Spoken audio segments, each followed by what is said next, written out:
Ce journal vous est proposé par AM/FM. Abonnez-vous massivement et surtout n'oubliez pas de cliquer la cloche de notification pour suivre toutes nos vidéos sur la chaîne YouTube AM/FM.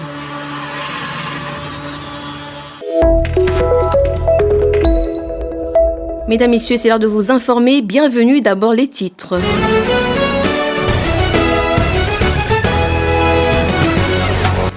Le centre de traitement d'eau de Njili est à l'arrêt suite au débordement d'eau causé par la dernière pluie diluvienne à Kinshasa, privant ainsi les habitants du district de Tchangou et autres de l'eau. Comment le gouvernement vise à pallier à ce calvaire? Les détails dans ce journal. Et puis début du concours de recrutement des enseignants et directeurs d'écoles primaires au Congo central dans la sous-division de Mbanza-Ngungu depuis ce lundi 7 avril. Les détails dans ce journal. C'est tout pour les titres. Encore une fois, bienvenue à tous.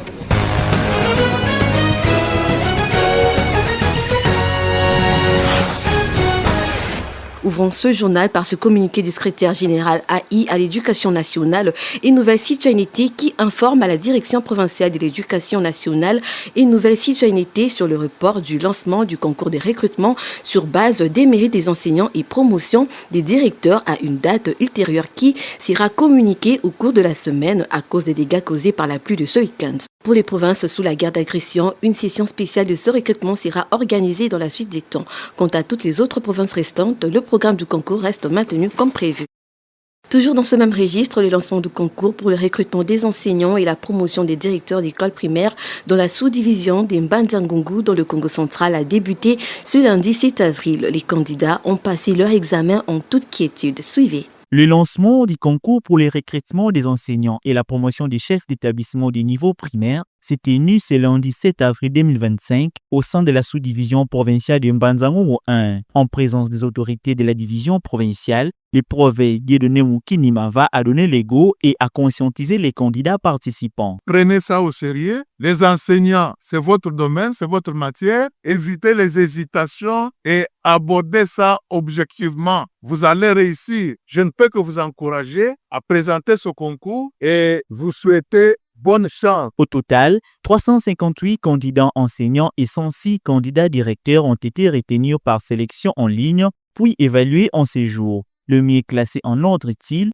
vont devoir passer à la prochaine étape. Nous attendions 358 candidats enseignants et 106 candidats directeurs qui étaient inscrits au concours. Et maintenant, nous venons de les classer dans les salles de concours. Après la correction, nous saurons qui vont être retenus pour la deuxième partie, c'est-à-dire la pratique professionnelle et l'entretien pour le directeur. Nous avons d'abord publié les listes de ceux qui vont être retenus et nous allons fixer la date du 10 pour le début de la deuxième journée. Les candidats ont manifesté leur motivation à servir le pays dans le domaine de l'enseignement avant de louer les cadres d'organisation de ces concours. Ce qui me motive pour devenir directrice, d'abord, le souci d'encadrer les enfants parce que c'est ça ma vocation. L'examen était facile et il reste tout simplement ceux qui vont corriger. Notons que sur les 358 candidats participants pour les concours des enseignants du niveau primaire, 299 seront retenus pour passer à la pratique professionnelle et 89 seront retenus sur les 106 parmi les candidats directeurs pour passer à un entretien au courant de la semaine, sauf changement de dernière minute. Place à la question aux écoliers. Quelle est la superficie de la RDC? Les élèves tentent de répondre à cette question au micro de votre radio. Priorité à l'éducation. Je me présente au nom de l'élève Kalengai de la 5e A. La superficie de la RDC, 2,558,000 km². Superficie de la RDC est égale à 2,558,328 km². J'étudie à la technique de la Gombe. La superficie de la RDC est de 2,345,000 km². Bonjour, je m'appelle Heidi, j'étudie à la technique de la Gombe. La superficie de la RDC c'est 2,345,000 km². Je m'appelle Boutoumbi Badibake, j'étudie à la technique de la Gombe. La superficie de la RDC est de 2,345 km². Bonjour, je m'appelle Numbi Paola, élève de la 6e année. J'étudie à l'Athénée de la Gombe, EP1. La superficie est de 2345 km. Retenons que la République démocratique du Congo a une superficie de 2 345 410 km². Tout à fait autre chose, plusieurs communes de Kinshasa font face à une pénurie d'eau sévère depuis 4 jours. C'est l'une des conséquences de la pluie diluvienne qui s'est abattue du vendredi au samedi dernier à Kinshasa. Quelles sont alors les dispositions prises par le gouvernement pour desservir les sinistrés? Le ministre des Ressources hydrauliques a annoncé quelques mesures au cours du briefing presque co-animé ce lundi avec le porte-parole du gouvernement. Les précisions avec Sanchez Kawata. Le débordement de la rivière Njili suite à la pluie qui s'est abattue du 4 au 5 avril 2025 a causé pas mal de dégâts dans la ville-province de Kinshasa. Le constat est amer, plusieurs quartiers inondés enregistrant ainsi d'importantes pertes matérielles et en vies humaines. À cela s'ajoute la pénurie d'eau dans certains quartiers qui paralyse la vie de la population quinoise. Pour y faire face, le gouvernement a entamé ce lundi 7 avril 2025 l'opération visant à lutter contre ces fléaux. Ainsi, le stade Tata Raphaël de Martyr et tant de sites accueillant le sinistré regorgent des camions-citernes pour servir la distribution d'eau à la population victime de cette catastrophe, indique le ministre des Ressources hydrauliques et électricité Teddy Luamba lors d'un briefing presse co-animé avec ses collègues à Kinshasa. Le ministre de la Communication et Médias, Patrick Mouyaya, a exhorté la population de ne pas jeter les immondices ménagères dans les caniveaux servant l'irrigation d'eau. Dans l'entretemps, la première ministre Judith Suminwa Tuluka a été impressionnée au sommet économique d'Abu Dhabi où elle a réaffirmé l'intérêt de la RDC à absorber les investissements.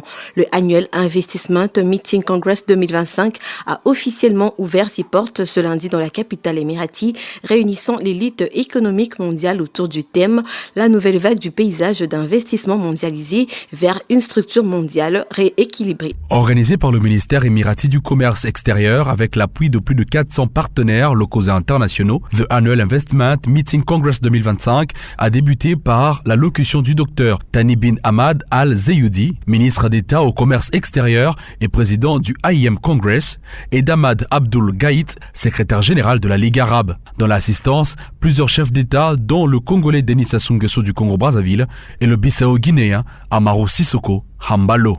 La première ministre congolaise Judith Suminwa Tuluka a marqué le débat des leaders mondiaux par une intervention remarquée. Elle a présenté la République démocratique du Congo comme une terre d'opportunités malgré ses défis. Nous avons un potentiel énorme, que ce soit en termes de minerais stratégiques, que ce soit en termes de terres arables, que ce soit en termes de ressources hydriques. Maintenant, c'est vrai que la réalité est que nous avons d'énormes défis en termes d'infrastructures routières, chemins de fer, en termes d'énergie électrique. Tous ces défis, et en particulier un des défis que nous avons, c'est la guerre que nous avons à l'Est. Ces défis, pour moi, sont vraiment des opportunités de développement et de développement durable. En marge des travaux, le président Denis Sassou Nguesso et Umaro Sissoko ont visité avec la première ministre Judith Suminwa Tuluka le stand de l'ANAPI où les potentialités d'investissement en République démocratique du Congo sont présentées aux partenaires internationaux. Aux côtés du Congrès, la première ministre de la République démocratique du Congo a accordé une audience au ministre d'État émirati au commerce extérieur. Les discussions ont porté sur les accords entre les deux pays qui sont en train d'être finalisés. Le sommet se poursuit jusqu'au 9 avril avec des ateliers sur notamment les infrastructures résilientes, la transformation agricole, la transition énergétique et l'intégration économique régionale. Un élément de santé pour finir, une bonne santé à la naissance pour un avenir plein d'espoir. C'est là le thème choisi lors de cette édition pour la célébration de la Journée mondiale de la santé le 7 avril. Ce thème reflète parfaitement les priorités du gouvernement congolais, d'après le docteur Samuel Roger Kamba, ministre de la Santé publique et Prévention sociale, qui s'est ainsi exprimé au cours d'un point de presse tenu ce lundi 7 avril à Kinshasa. On l'écoute. Cette année, le thème correspond vraiment aux stratégies et aux priorités de notre pays, c'est-à-dire la santé dès la naissance pour un futur meilleur. Nous avons donc lancé la gratuité de la maternité, ça fait déjà plus d'1 an, et nous avons déjà plus d'1 500 000 mamans et leurs enfants qui ont été pris en charge. Et c'est un programme majeur du gouvernement et qui est en cours avec bien sûr les aléas d'un programme à son début. Mais le résultat est impressionnant parce qu'on a pris en charge 1 500 000 mamans gratuitement en charge avec leurs enfants. Je suis content que cette journée de la santé, le thème soit celui de la santé à la naissance. Parce que nous faisons aujourd'hui face aux urgences, mais ces urgences-là doivent être intégrées dans le futur de notre population, de notre pays. Vous l'avez certainement compris, c'est déjà la fin de ce journal. À présent, place au rappel des titres. Le centre de traitement d'eau de Njili est à l'arrêt suite au débordement d'eau causé par la dernière pluie diluvienne à Kinshasa, privant ainsi les habitants du district de Tchangou et autres de l'eau. Comment le gouvernement vise à pallier à ce calvaire? Nous avons répondu dans ce journal. Et puis, début du concours de recrutement des enseignants et directeurs d'écoles primaires au Congo central dans la sous-division de Mbanza-Ngungu depuis ce lundi 7 avril. Nous en avons également parlé dans ce journal. C'est par ici que s'achève cette session d'information. Aurélie Safi était à la présentation, Bienfait Idumbu à la chefferie d'édition, dont Faïta et Mizuma Kitu à la technique. Mesdames, Messieurs, merci d'avoir suivi. Bonne suite de nos programmes. Ce journal vous a été proposé par AMFM. Abonnez-vous massivement et surtout n'oubliez pas de cliquer la cloche de notification pour suivre toutes nos vidéos sur la chaîne YouTube AMFM.